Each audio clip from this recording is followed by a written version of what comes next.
चरण को करूं सप्रेम प्रणाम। अशुभ हरन मंगल करन धनीश देव चंद्र जी नाम। श्री प्राणनाथ निज मूलपति श्री मिराज सुनाम। तेज कुंवर श्यामा योगल को पल पल करूं प्रणाम। पिया जी को पल पल करूं प्रणाम। प्रथम लागू दो चरण को धनिए न छुड़ायो खिन। लांक तली लालेड़िया मेरे जीव के जीवन। इन पांव तले पड़ी रहूं धनी नजर खोलो मातूं। पलना वालू निरखूं नेत्रे मेरे जीव के जीवन। मेरे जीव के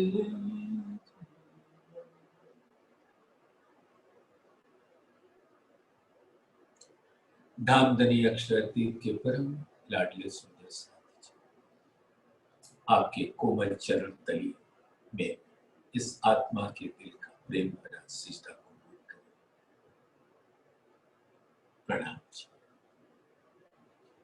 धामधनी की असीम अनुकंपा मेहर तो हम सबके ऊपर बरस रही है और उसकी शीतलता का एहसास हम सबको हो रहा है धामधनी की इस मधुर वाणी की बरसात से।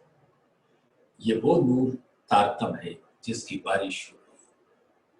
अब कहते हैं ना कि नूर की बारिश होती है। अरे नूर की बारिश क्या है? ये नूर तारतम है।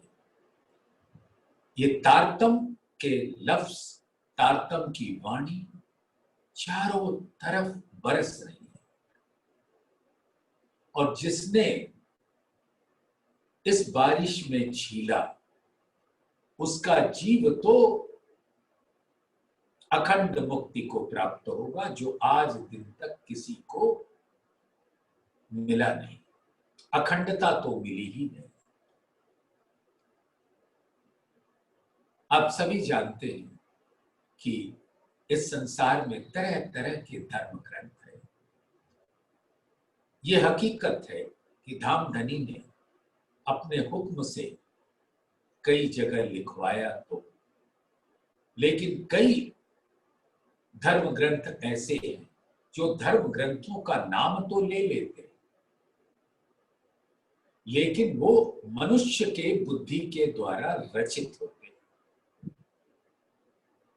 तो आज हमारे मानव समाज में तरह तरह की भ्रांतियां कि इसको पढ़ें कि उसको पढ़ें, कि यहां नाचें कि वहां कूदें कि वहां भंडारा करें। क्या करें? ऐसे अज्ञानता के अंधकार में जब नूर का प्रकाश फैला और नूर की बारिश नूर तारतम के द्वारा होना शुरू हुई, तब ब्रह्म सृष्टियां तो जो फकीर हैं, यतीम हैं, उसमें बिना किसी ओढ़ने के उसमें अपने अंग अंग से छीलती है। उनके ऊपर कोई भी आडंबर नहीं होता। बाकी दुनिया के लोग तो आडंबरों की चादर ओढ़ रखे, रात रात भर जग्गा करते हैं,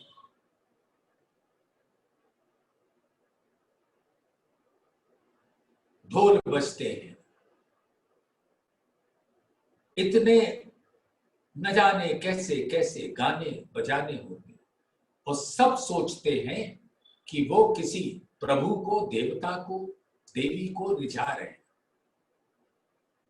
लेकिन जिसको भी रिझाने का प्रयास कर रहे हैं उसको पूछो कि क्या उसको अखंड मुक्ति मिली। आप सबको पता है कि मुक्ति 4 प्रकार की है, सालोक्य, सामीप्य, सारूप्य, सायुज्य।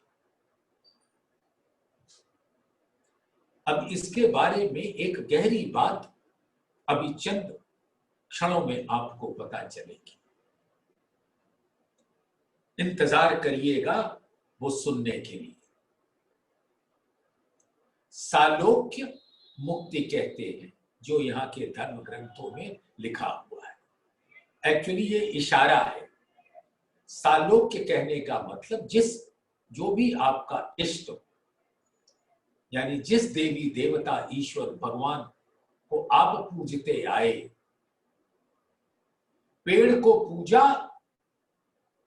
तो जानो कि तुम पेड़ के ही स्वरूप बनोगे। सालोक्य, पेड़ों का जो जंगल होगा उसमें तुम्हारा भी जीव कहीं उग आएगा, वनस्पति होएगा। सालोक्य कहते, या किसी देवी देवता की तो जहां पर भी वो विराजते हैं आप उसके लोक में चले जाओ। सारूप्य, सालोक्य, सामीप्य, उसके नजदीक पहुंच जाओगे, यानी उनके चरणों में बैठे रहो। सारूप्य, उनके जैसा ही तुम्हारा तन का आकार हो जाएगा। और सायुज, उनके दिल में प्रवेश कर जाओगे, यानी उनके दिल और तुम्हारे दिल में कोई अंतर नहीं रहेगा। इस प्रकार की 4 मुक्तियों का प्रावधान यहाँ के धर्म ग्रंथों में लिखाया गया। लेकिन जब सायुज्य हो जाने के बाद भी जो नित्य प्रलय, नैमित्तिक प्रलय, प्राकृत प्रलय और आत्यंतिक प्रलय यानी महाप्रलय, नित्य प्रलय जो यहां पर मृत्यु को रोजाना प्राप्त होते हैं, लोग आते हैं जाते हैं, चलता रहता है, ये कोई खास बात नहीं है, हम सब देखते हैं। लेकिन आश्चर्य यही है कि हम लोगों को पैदा होते भी देखते हैं, मरते भी देखते हैं। हम जब पैदा हुए मुझे नहीं पता चला कि हम उस समय हमारे दिल में क्या बात, कुछ बात पूर्व जन्म की कुछ बातें होंगी तो होंगी। और जैसे जैसे बड़े हुए हम देखते गए कि लोग तन छोड़ते गए, तो हमने लोगों को मरते हुए तो देखा, लेकिन कभी ये विचार नहीं आता कि इसी तरह अर्थी पे बैठकर कभी हम भी जाकर चिता पर रख दिए जाएंगे और वहां हमारा बेटा बेटी दामाद कोई आएगा या कोई भी निकट संबंधी आएगा और हमारे मुख पर अग्नि देकर एक खोखड़े से फोड़ देगा हमारे मुख। हम कभी भी उस स्थिति में नहीं पहुंचते। एक घड़ा मटका रखा हुआ था कहीं पर, उसके अंदर जल भरा हुआ था। किसी ने उस मटके से पूछा कि आप हमेशा इतने ठंडे क्यों रहते, शांत क्यों रहते? तो उस मटके ने बहुत मुस्कुराकर उत्तर दिया कि मेरा भूत भी मिट्टी था, वर्तमान भी मिट्टी है और भविष्य भी मिट्टी है, तो किस बात का घमंड और किस बात की गर्मी? सोचो, क्या यहां पे जो मानव तन मिला है वो मटके के जैसा नहीं है? वो तो पैदा होते ही ऐसा लगता है कि उसका तापमान 98.4 डिग्री फ़ारेनहाइट है, लेकिन वो जैसे मृत्यु के समय ठंडा होगा, उसका वो तन मूल में ठंडा ही होता है, क्योंकि मिट्टी का होता है। वो तो पैदा होते ही उसको मुर्दा का तन कहना कोई बहुत अचंभा वाली बात नहीं, क्योंकि जिसके अंदर प्राण प्रीतम नहीं आए वो तो मृत्यु तुल्य ही व्यक्ति हुआ ना।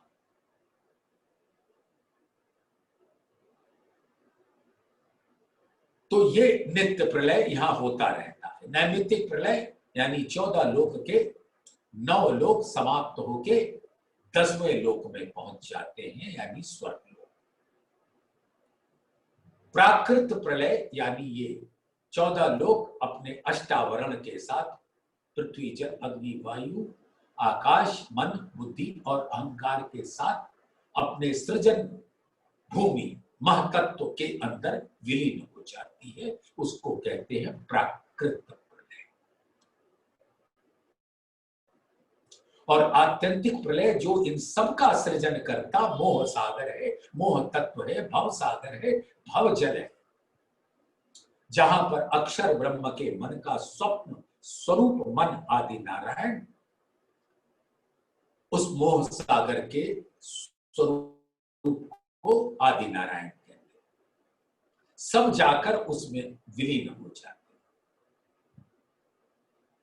फिर अक्षर ब्रह्म का मन फिर से वो लीला प्रकट कर देते हैं, तो फिर वो सारे स्वरूप की रचना हो जाती है।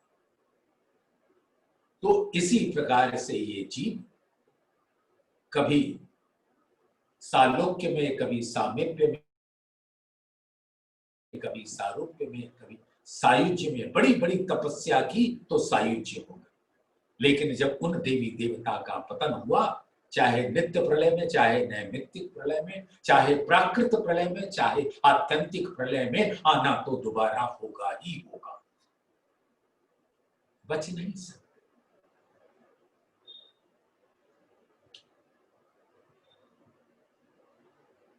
तो इस प्रकार से ये स्थिति। अब इस संसार में प्राणनाथ पधारे अपनी रूपों के साथ और उद्घोष कर दिया कि क्या देखी रे दुनिया जो इनको ना करूं अखंड। अक्षर के दो चश्मे नहासी नूर नजर 2000 वर्षों कायम होसी वैराट सचराचर। सब चर अचर, ना किसी वन का स्वरूप होना होगा, ना किसी जानवर का स्वरूप होना होगा, सबको अक्षर के नूर नजर तले नूरी तन मिलेगा और अखंड रस को प्राप्त होंगे। अब वहां कभी दुख का लवलेश मात्र भी नहीं रहेगा। तो असत जड़ दुख की दुनिया से बाहर होकर अखंड मुक्ति को प्राप्त कर लेंगे, जहां सत और चित तो होगा और आनंद की एक लहर मात्र होगी, लेकिन अखंड आनंद तो परम धाम में है, जहां प्राणनाथ अपने मूल स्वरूप अक्षरातीत से विराजते हैं।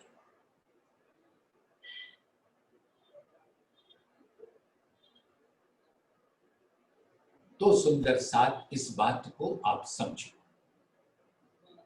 कि ब्रह्मात्माओं के लिए ये कौन सा स्वरूप होता है? सालोक्य सामीप्य सारूप्य सायुज्य का।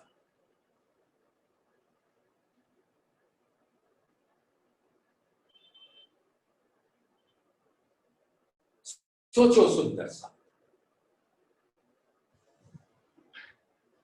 ये सालोक्य यानी परम धाम में पहुंच जाना, सामीप्य यानी कि मूल मिलावे में पहुंच जाना,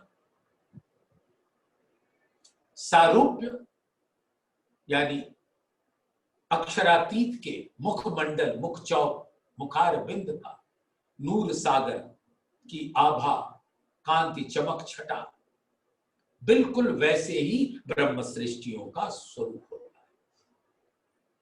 और सायुज वो उनके दिल में प्रवेश कर जाते हैं, यानी मार्फत, रंग पर वाली।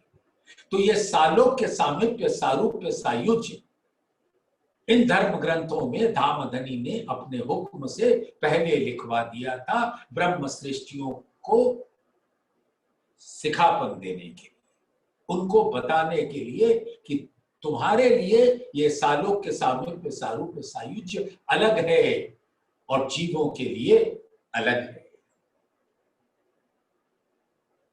अब हम आत्मा हैं, हमारा मूल अंकुर है।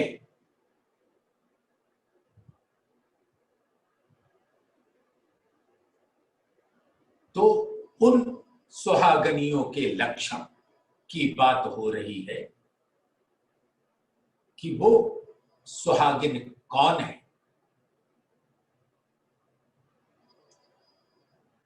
पीऊ बातें खेले हंसे, गीत पिया के गाए, रोवे उर्झे पीऊ की बातन सो मुरझाए। अब सोचिए सुंदर साथ, वो सुहागिन नार जिसका घर हकीकत है, अर्श की हकीकत है, और जो प्रकट होती है मार्फत से, यानी उसका स्वरूप मार्फत से हकीकत में खिल जाता है, लीला करता है और फिर मार्फत के स्वरूप में प्रवेश कर जाता है। तो उनके लक्षण इस संसार में कैसे हैं, वो कलश हिंदुस्तानी के प्रकरण 11 में 13वें चौपाई तक कल धामधनी की कृपा से हुआ था। आज 14वें चौपाई से हम लोग चीलना प्रारंभ कर रहे हैं।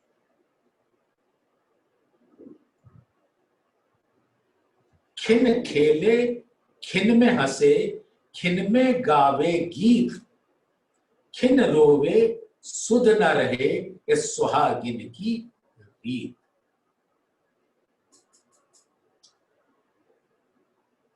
जानते हो सुहागिन क्यों कभी रोती है, कभी गाती है?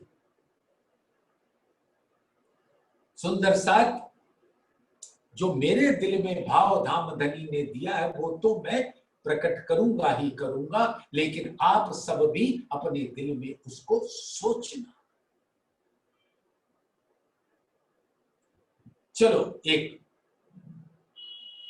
इशारा दे। धनी देवचंद्र जी ने बताया था कि साकुंडल और साकुमार सखी के जो मूल तन हैं वो वहां बैठे बैठे हंस रहे हैं, क्योंकि वो यहां पर ऐसे जीवों में बैठे हैं जो राजा बनकर बैठे हैं, यानी उनका मानो हुक्म चल रहा हो। साकुंडल ऐसे जीव पर विराजमान थे जो सेवा में रत रहते थे, और सेवा का जो सुख मिलता था उससे उनका मूल तन हंसता था। यानी अपनी प्रजा की सेवा कर, सुंदर साथ की सेवा कर, धामधनी की सेवा कर, उससे उनके दिल को इतना सुकून आनंद मिलता था कि परम धाम में उनका मूल तन अति आनंद से भरा होता था। फरामोशी थी लेकिन फिर भी मुखारविंद पर मुस्कुराहट थी। जैसे आपने देखा होगा कुछ बच्चे होते हैं ना, छोटे से बच्चे, 6 महीने, 4 महीने, 8 महीने, सो रहे हो और उनका सोता हुआ मुख भी हंस रहा होता है, मुस्कुरा रहा होता है। ये सबने अपने जीवन में अनुभव किया होगा।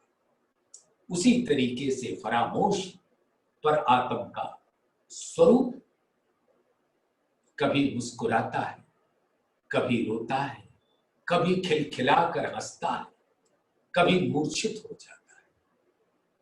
इसके मतलब क्या? जिस आत्मा का चित्तवन परम धाम में लग गया, तो जब 15 घंटे की लीला में विध विध के लीला विहार होते हैं, जब वो उनके दिल में आता है तो उनके मुख पर हंसी आ जाती है, मुस्कुराहट आ जाती है, मानो उस लीला में धामधनी उस आत्मा के गालों पर अपना कोमल हस्त कमल फिरा रहे। तो इतने आनंद का अनुभव होता है कि वो उसका मूल तन हंसता है तो उसका प्रतिबिंबित तन आत्मा भी हंसती है। फिर याद आती 25 पक्षों में विध विध के रमण, जैसे कुंज निकुंज वन में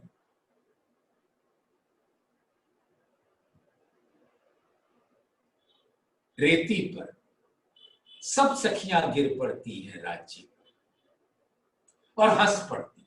तो जब ये लीला स्मरण हो आता है तो पर आत्म जैसे का मुख बेसुधी में हंस रहा होता है, आत्म भी यहां इल्म से जागृत होकर उसका मुख हंसने लगता है, क्योंकि पर आत्म के तन का प्रतिबिंबित तन तो आत्मा का तन है, पर आत्म का दिल हंसता है तो आत्म का दिल हंसता है, क्योंकि दोनों दिल एक होते हैं। और फिर जब रंग पर वाली मंदिर की याद आती है, वो चितवन में आ जाता है और आत्मा अपनी सुप्ता से मानो उसी लीला में पहुंच गई जब धामधनी अपने दिल का प्यार लुटा रहे होते हैं। तो बस वो तो इतना मग्न हो जाती है इश्क के रस में कि वो आनंद की उमंगे उसके मुख पर प्रकट होने लगता है। और कभी तीजी भूम पर खिलवत की इश्क रब्द की याद आ गई, जब हमारी मूर्खतापूर्ण बातें हुई, धामधनी ने हमको इतना समझाया, 3 बेर बरजे, जो जो बरसते गए हम त्यों त्यों आगे बढ़ चली। और किस प्रकार से धामधनी हमको लाते समय बोले, ऐ रूहों तुम बीच नासूत के जाती हो, मैं तुम्हारा परवरदिगार हूं, तुम हमको कबहू न भूलियो। ये बात वचन जब याद आती है तो आत्मा मानो मूर्छित हो जाती है, अवसाद की स्थिति में पहुंच जाती है। तो अब इन 2 चौपाई 14 और 15 को अपने अंदर खोजो, हम सब खोजें, ये किसी एक के लिए नहीं। ये मत सोच लीजिएगा कि मैं कह रहा हूं तो आपको खोजना है और मैं खोज चुका हूं, खोज चुकूंगा तो मृत्यु को प्राप्त हो जाऊंगा। ये खोज जब तक ये तन्हे निरंतर चलती है सुहागिनों की। खिन खेले खिन में हंसे, अब ये देखते जाना, परम धाम में खेले और खेल में जो लीला हुई हंसे, खिन में गावे गीत। और जैसे जैसे संगीत बजता है, चाहे वो चौथी भूम नृत्य की हवेली में हो, चाहे तीजी भूम की पड़साल पर, जब गीत संगीत बजता है तो खिन में गावे गीत, तो उसके मुख से धामधनी के वचन रूपी किरंतन फूट पड़ता है। खिल रोवे सुध ना रहे। और जब खिलवत की वो इश्क रब्द की बातें याद आती हैं जब धाम धनी बड़े प्यार से कहते हैं कहिया उतरते हक ने अलस्तो भी रबकुम, फिर कहिया अरवाहों ने भले न भूलेया। ये सारी बातें याद आती हैं तो क्या करेगी आत्म? रोएगी, क्योंकि अब इल्म से पर आत्म के दिल को ये जानकारी पहुंच रही है तो उसका दिल भी रोता है, मानो उसके मुख से जार जार आंसू बह रहे हैं। ऐसा परम धाम में नहीं होता, लेकिन मैं दिल की बात बता रहा हूं, और आत्मा का दिल भी उसी तरह रोएगा। ये धाम धनी ने इतना समझाया, लेकिन हम नहीं समझे। ये सुहागिन की तो जो परम धाम की आत्मा यहां धाम धनी के हुक्म से आई है, पर आत्म की नजर को लेकर, धाम धनी के हुक्म को लेकर, सुरता को लेकर उसकी चलन यही है। पीऊ बातें खेले हंसे। अब धाम धनी से जितने मधुर वार्ता होती है परम धाम में, जो धाम धनी बड़े प्यार से हमारी बातों को सुनते हैं, अपने श्रवण अंग से अपने दिल में लेकर, और उसको वहां के अनंत सागरों के रस में घोलकर अपनी मीठी रसना से पढ़ उत्तर देते हैं, तो रूहों के दिल में अनंत रस का सागर मानो भर जाता है। पीऊ बातें खेले हंसे, गीत पिया के गाए। तो जैसे धाम धनी के महिमा के गीत गाने, कीर्तन ग्रंथ भरा पड़ा है उन गीतों से, स्वरूप साहब ही उन गीतों से पढ़ा हुआ है, भरा हुआ है। खट ऋतु के गीत गाओ या सिंधी के गीत गाओ, सागर के गाओ, खिलवत के गाओ, श्रृंगार के गाओ, परिक्रमा के गाओ, सनंद के गाओ, खुलासा, प्रकाश कलश, कुछ भी गाओ, मार्फत कयामत नामा के गाओ, दिल उमंग से भरा रहेगा। पीऊ बातें खेले हंसे, गीत पिया के गाए, रोवे उर्झे पीऊ की। अब धाम धनी ने इतनी बातें बताई और हम उसमें उलझ कर रह गए, तो दिल रोता है कि हमने अपने पिया के प्राण प्रीतम की बातें क्यों नहीं मानी। बातन सो मुरझाए, और जो वो बातें उनकी याद आती है तो आत्मा का स्वरूप मानो मूर्छित हो गए, सुध न रही, बेहोशी का आलम छा गए। ऐसे यहां पर आत्माओं के स्वरूप जब इस प्रकार की विक्षिप्त लीलाएं करती हैं, तो जानो कि उनके अंदर स्वागत ना रहे। कि बात पिया की सुनी और मूर्छा गए। कोई सुंदर साथ आया और उसने धाम धनी के प्रेम की दो बातें कह दी, तो आंखों से जार सार आंसू बहने लगता है। किसी ने विरह की बात याद दिला दी तो तड़पन होने लगती है। इंद्रावती जिस विरह के दौरान से गुजरी, उसकी बात याद दिला दी, खट ऋतु की बात याद दिला दी, जो विरह का ग्रंथ है, तो तड़प होती है।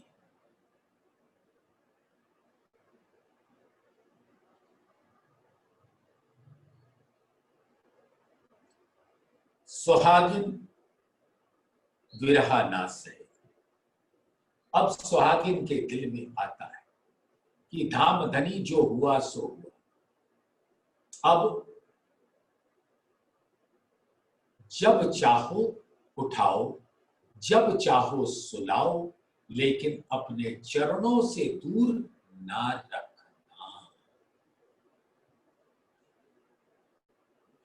इस संसार में, इस ब्रह्मांड में मुझे अपने प्राणनाथ आवेश स्वरूप के चरणों से दूर मत करना। और परम धाम में तो हम बैठे ही आपके चरणों में हैं, बस याद ही तो दिलाना। जब याद तुम्हें मैं आऊंगा तब ही बैठोगे जाग।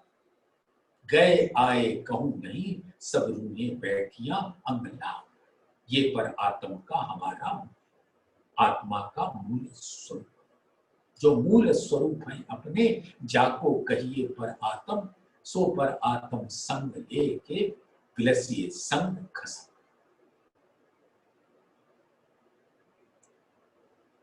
सुहागिन विरहा ना सहे जब जाहिर हुए पीर। तो इस संसार में हम आए अवश्य, और धाम धनी हमारे संग आए, और इल्म से अपने प्राणनाथ के स्वरूप को, आवेश स्वरूप को जाहिर कर दिया। अब जाहिर करने के बाद कौन सुहागिन होगी जो अपने पिया से मिलन का सुख ना ले। इंद्रावती भी विरह में तड़पी, लेकिन जब धामधनी ने दीदार देकर अपने स्वरूप की पहचान दे दी और उनसे मीठी मीठी बातें करके उनके दिल में प्रवेश कर गए और उनको पूरी तरह से जागृत कर दिया, उनके दिल को, तो क्या हुआ? उनका दिल जागृत, तो परम धाम में उनके मूल तन का दिल भी यही दिल होता है, तो वो भी जागृत। लेकिन धामधनी ने तन के ऊपर फरामोशी दे रखी। जिस तन से उतरे, रूहें उतरी अपने तन से, और कया उतरे अर्श से। तन दिल अर्श एक किए, हके कदम धरे दिल में। तो इंद्रावती के दिल में धामधनी ने अपने चरण कमल रखकर उसको अर्श का स्वरूप बना भी दिया, दिखा भी दिया, बता भी दिया। तो अब इंद्रावती को विरहा का तो कोई मतलब नहीं रहता। हाँ, यहां जितनी आत्माएं हैं उनको भी जब तक धामधनी का वो सुंदर स्वरूप उनके दिल में शोभा के संग अंकित नहीं होता, तब तक उनको विरहा के रस में भीगना पड़ेगा।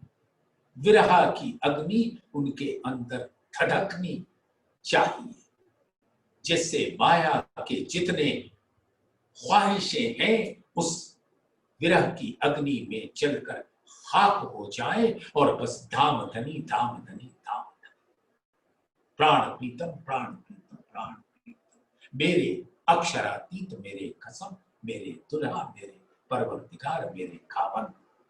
बस एक ही बात दिल में रह जाए, सिर्फ उनकी बात सुननी है और कोई बात सुननी नहीं। सुहागिन विरहा ना सहे जब जाहिर हुए पीर। अब इस संसार में सभी आत्माएं जिन्होंने तारतम विधिवत ले रखा है और वाणी के सानिध्य में रहते हैं और पूर्ण ईमान, अटूट विश्वास, यकीन, श्रद्धा, सेवा, समर्पण, सबूरी से प्राणनाथ के चरणों में ही रहते हैं। सुरता हमेशा अपने प्राणनाथ के स्वरूप पर बनी रहती है और उनकी मेहर भरी नजर इनको मूल मिलावे में विचरण कराती है। और जुगल स्वरूप और ब्रह्मात्माओं के स्वरूप और मूल मिलावे के स्वरूप, जहां परम धाम का भी स्वरूप चंद्रोवा पर दिखता है, नूर की दीवार हर थंभों में दिखती है।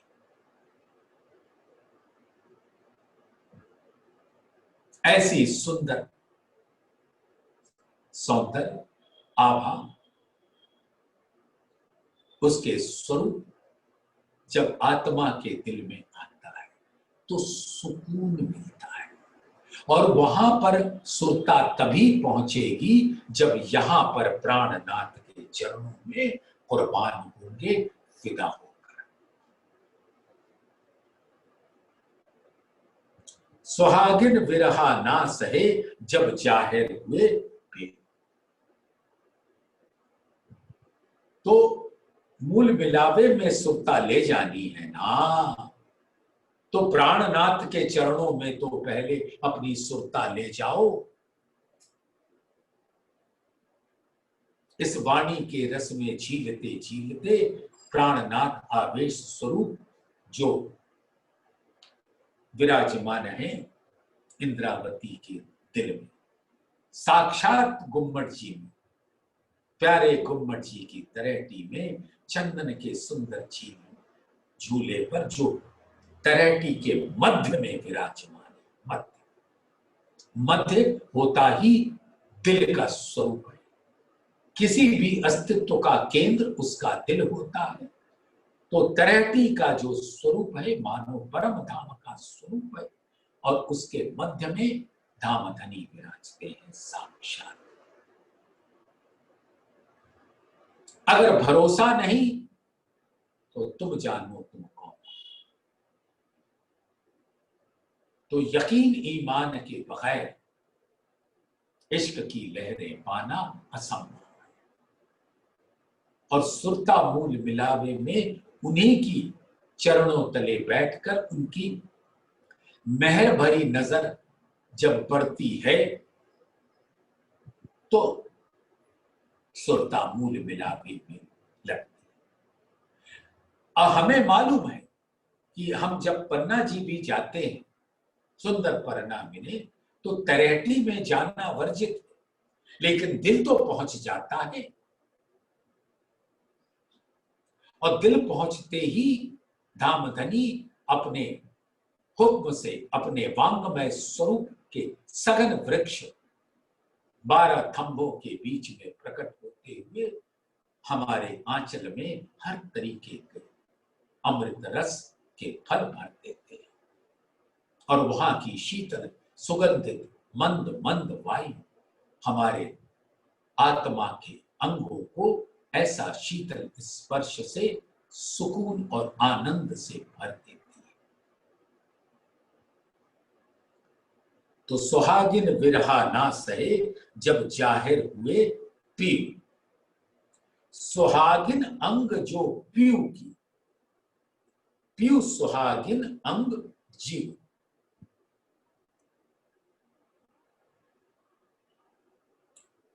तो ये सुहागिन नार जो है वो धामधनी प्राण प्रीतम की अंग है। नूर तन है, नूर अंग है, और दिल अरस परस होता है। सुहागिन अंग जो पीयू की, पीयू सुहागिन अंग जीव। ये पीयू सुहागिन अंग जीव को सुंदर साथ बड़े प्यार से लीजिएगा। धामधनी जब आत्मा के दिल में बैठ जाते हैं तो मानो आत्मा का अंग अंग अब जी उठता है।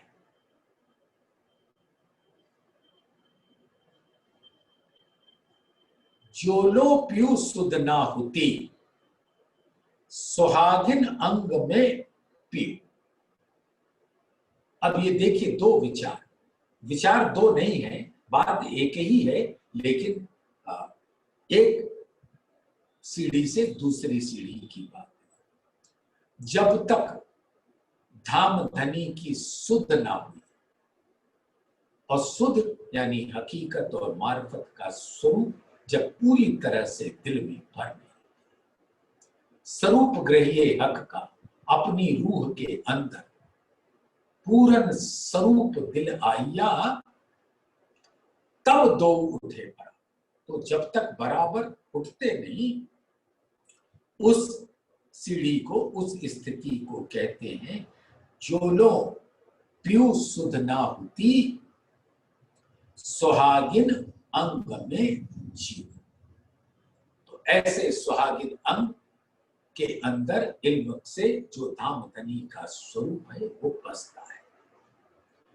जब पिया जाहिर हुए तब ले खड़ी अंग जी, और जब प्राण प्रीतम प्राणनाथ जाहिर हो अपने आवेश स्वरूप का दीदार दे दिया, मूल स्वरूप का दीदार दे दिया और परम धाम में हकीकत और मार्फत का रस प्राप्त करा दिया, तब सुहागिन नार मानो जाग गई। जो होए सैया सुहागनी सो निरखो अपने निशान। सुंदर साथ, ये हम और आप नहीं कह रहे कि निरखो, ये कौन कह रहा है? हमारे प्राण प्रीतम अक्षरातीत नूर जमाल इस संसार में आकर हमको जगाकर कह रहे हैं कि जो भी मैं तुम्हारी लक्षण बता रहा हूं उन लक्षण को ग्रहण करके जो होए सैया सुहागनी, यानी परम धाम की अंकुरियां जो हैं, परम धाम से आई हुई आत्माएं जो हैं, परम धाम में भी सुहागिन, यहां भी सुहाग, वहां इश्क का सुहाग, यहां विरह का सुहाग। जो होए सैया सुहागनी सो निरखो अपने निशान। अब जो निशानियां अभी बता रहे हैं धामधनी, अपने अंदर देखो कि क्या उन निशानियों पर हमारी आत्मा खरी उतरती है। और आत्मा जानो खरी तब उतरेगी जब जीव निर्मल हो जाता है। आत्म उठ खड़ी तब हो गई, पहले जीव हुए भूख। वचन कहे मैं जाहिर सुहागनियों पहचान। और धामधनी ने बड़े प्यार से इंद्रावती को बताया था हफ्से में दीदार देते समय कि जो सभी सुहागिन नार हैं उनकी निशानी मैं बता रहा हूं, और तुम भी उनको बता देना और उनसे कहना कि अपने अंदर झांको, अपने अंदर आंको, अपने अंदर आत्म परीक्षण करो कि तुम कहां पर हो। कल भी इसी प्रकरण में बात आई थी कि किस सीढ़ी पर है।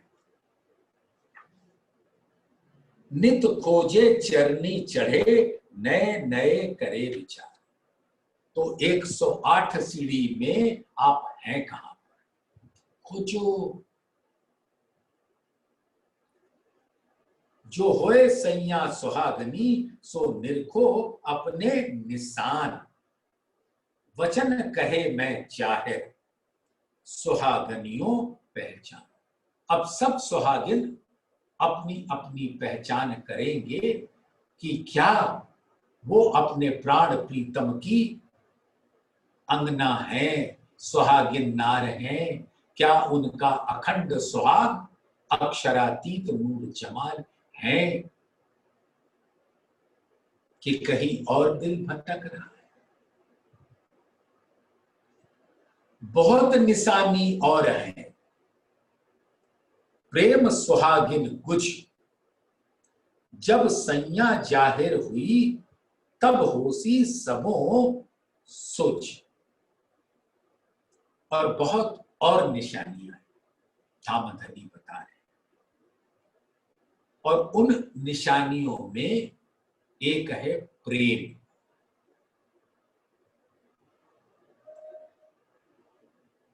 लगी वाली कछु और न देखे, पिंड ब्रह्मांड वाको हैरी नाही।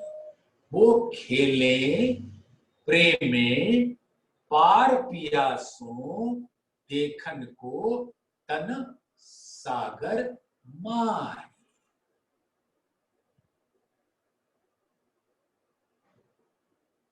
तो वो प्रेम ही इनका खजाना है,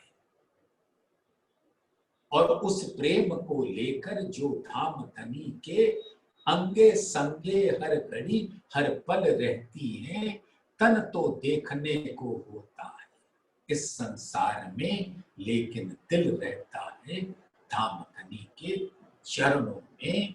तो कह रहे हैं बहुत निशानी और है प्रेम सुहागिन कुछ। अब ये प्रेम दिखता नहीं है, लेकिन वही उसकी मार्फत बातिन की बात है, जो उसका खजाना है। और जो पाई कैसे? विरहा की अग्नि में जलने, दुखते उपजे विरहा, विरहा प्रेम इश्क, हकीकत और मान। जब सैया जाहिर हुई, जब सैया जाहिर हुई के मतलब जब इस मानव तन के अंदर बैठी हुई ब्रह्म सृष्टि आत्माएं अपने अंदर ही झांक लेती हैं कि उनके अंदर धाम धनी का मूल तन का नजर और हुक्म धाम धनी का विराजता है। यानी जब उनके अंदर अहम में जागता है धाम का कि मैं धाम की हूं, अपने धाम धनी की अंगना हूं, और मेरे अखंड सुहाग अक्षरातीत जमाल हैं। ये बात तो दिल में हो, तभी वो सैया दुनिया वाले पहचाने ना पहचाने, वो जाहिर उनके दिल में हो जाती है। जब सैया जाहिर हुई, इसका ये अर्थ मत लेना कि दुनिया वाले आपको पहचानेंगे कि ये आत्माएं हैं। अरे पहले आत्मा तो पहचाने कि मैं आत्मा हूं, खुद तो पहचाना नहीं और इसमें लग जाते हैं कि दुनिया वाले पहचाने कि मैं परम धाम की आत्मा। तो जब सैया हो, जब सैया जाहिर, सैया को सैया जाहिर होती है, ये बड़ी प्रेममयी बात है। खुद समझो, अपने अंकुर को पहचानो। जब सैया जाहिर हुई तब होसी सबों बुझ। जब उनको अपनी पहचान हो जाएगी, अपने प्राण प्रीतम की पहचान हो जाएगी, तो इल्म से हकीकत मार्फत की पहचान हो जाएगी। और हकीकत की लीलाओं में कभी हंसेंगी, कभी रोएंगी, और मार्फत की रंग परवाली की लीला में तो इतनी मग्न हो जाएंगी कि वो मूर्छित हो जाएंगी, या खिलवत की उन बातों को याद करके तड़प तड़प के मूर्छित हो जाएंगी। तुम हो सैया सुहागनी, ए समझ लीजो दिल पूछ। अब तुम जो परम धाम से आई हुई आत्माएं,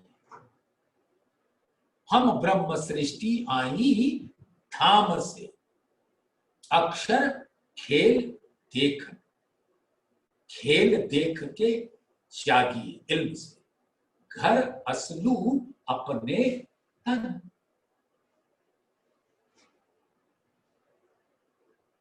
तो तुम हो सैया सुहाग। अब मैं तुम्हें सताता हूं ना, तुम कहोगी धाम में मुझसे जरूर कहोगी कि आपने हमें सताया बहुत है वहां पर भी। मैं पूछू, धामधनी कहेंगे कि कैसे मैंने तुम्हें सताया? तो तुम ये कहोगी कि आपने सारे लक्षण बता दिए, और मैं वो लक्षण अपने अंदर जब पा नहीं पा रही थी, तो दुख के अवसाद विषाद के सागर में मैं डूब जाती थी। ये सताना नहीं तो और क्या। आपने बता दिया अगर ऐसा है तो तुम सुहागिन, अगर ऐसा है ऐसा है ऐसा है ऐसा है तभी तुम सुहागिन ना रहो। और मैं ढूंढते ढूंढते परेशान हो जाती थी और अपने अंदर एक निशानी नहीं पाती थी। तो ये आपका सताना न हुआ तो और क्या हुआ। ये तो हंसी हास्य विनोद की बातें हैं। तुम हो सैया सुहागनी ए समझ लीजो दिल पूछ, जब सैया भेली भई, जब सबके सब आकर प्राणनाथ के चरणों में आएंगी तो छठे दिन की लीला समाप्त होकर सातवें दिन में उठ खड़े होंगे। वो होगी अर्श में उठापन, जब हमें अपना कायम अखंड सुहाग मिलेगा।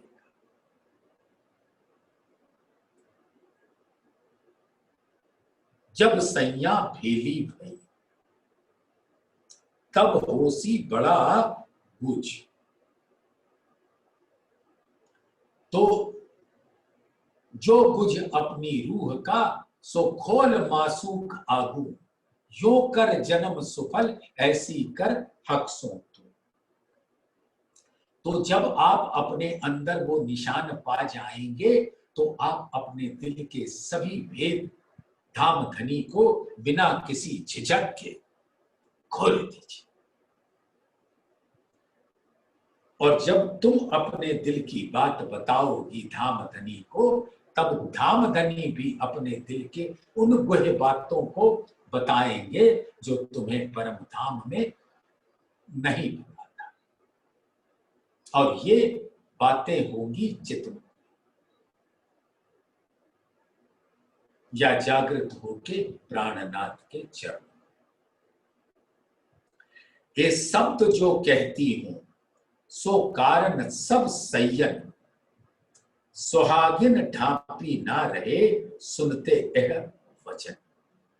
अब ये जो वाणी तारतम की कही जा रही है सब परम धाम की आत्माओं के लिए है मूल रूप से।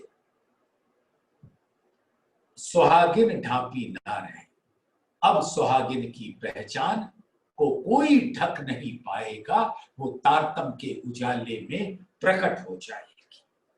सुनते यह वचन, ये धाम धनी के वचन सुनकर आत्मा अपने स्वरूप को देख लेगी, अपने मूल स्वरूप को भी देख लेगी और धाम धनी के स्वरूप को भी देख लेगी। ये शब्द सुन सुहागनी रहे ना सके एक पल। अब ऐसे तारतम के वचनों को सुनने के बाद कौन होगा वो सुहागिन नार जो इस माया में उलझना चाहेगा। अगर उलझे हो, उलझते ही, ये माया बड़ी ठगनी है सुंदर साथ, बड़ी छलनी है। जानते हो इसका सबसे बड़ा अस्त्र शस्त्र है शंका। आप जरा सा विचलित हुए या जरा सा डगमगाए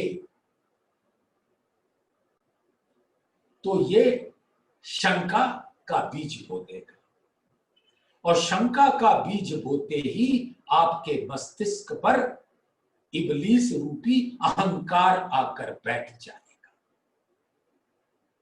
फिर सैया होकर भी जुदा हो जाओगी। ऐसा मत करना। ये वचन आने के बाद उस शंका को घुसने मत देना। ये शब्द सुन सुहागनी रहे ना सके एक पल। बस ये शब्द सुनते ही अपने मूल में पहुंच जाना। तामे मूल अंकुर को रहे न पकड़ियो भल।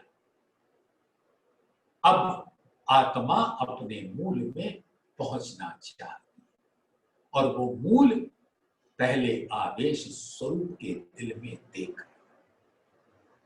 जो अर्श का स्वरूप है इंद्रावती के दिल। धामधनी के दिल में हक आदि अर्समों में विराजते, और वो दिल कहाँ विराजता है?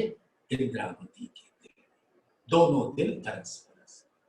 मैं इंद्रावती के अंगे संगे, इंद्रावती मेरा अंग, जो अंग सौंपे इंद्रावती को, ताए प्रेम खिलाऊं। तो इंद्रावती को दिल दिया मानो धामधनी को दिल दिया, और तभी अपना मूल अंकुर पहचान में आता है। जब खसम की सुध सुनी, तब रहे न सुहाग। अब खसम इस संसार में प्राणनाथ आवेश स्वरूप से हमारे बीच आए और वाणी के रूप में प्रकट हुए, तब जो परम धाम की सुहागिन ना रहे, वो इस वाणी के बिना एक क्षण भी रह नहीं सकती। ख्वाबी दम भी ना रहे तो क्यों रहे सैया चेतन। ये ख्वाबी दम भी अगर उसका प्राण प्रियतम चला जाता है तो वो भी तन छटपटा कर छोड़ देती। यहां के जब माया के पक्षी ऐसा करते,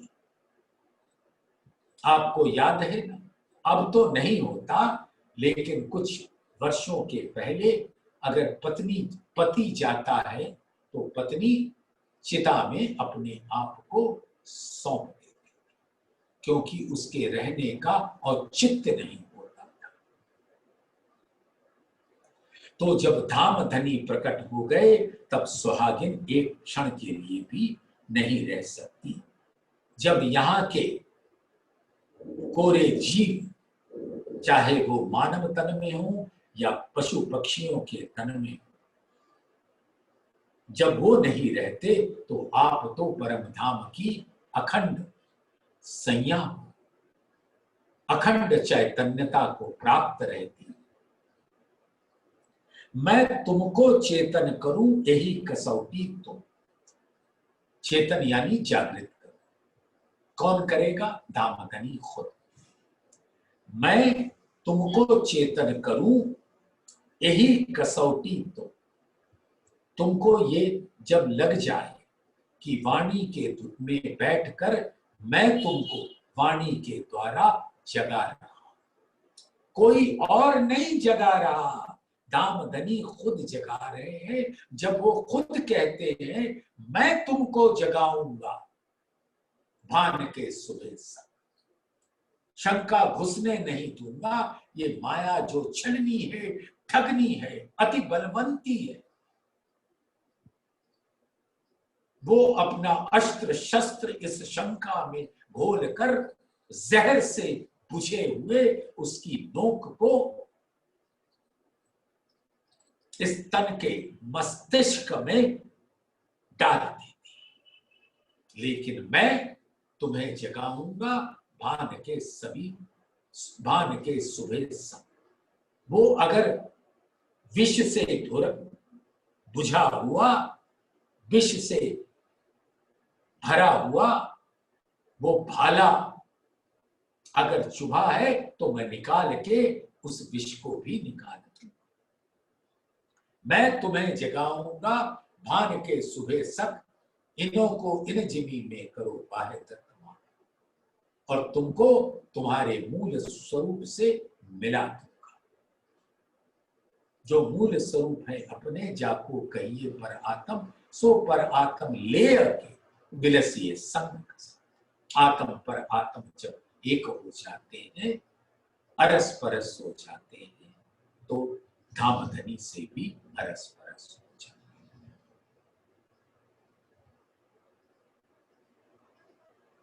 हक अरस परस सरस सब एक रस, वाहिदत खिलवत निस्बत न्यामत, महामत अलमस्त होए आवे उम्मत लिए, पीवत आवत हक हाथ सर। तो ऐसी सुंदर रस का पान करती हुई आत्माएं अपने मूल स्वरूप में पहुंचकर प्राण प्रीतम के चरणों में रस का पान करती है।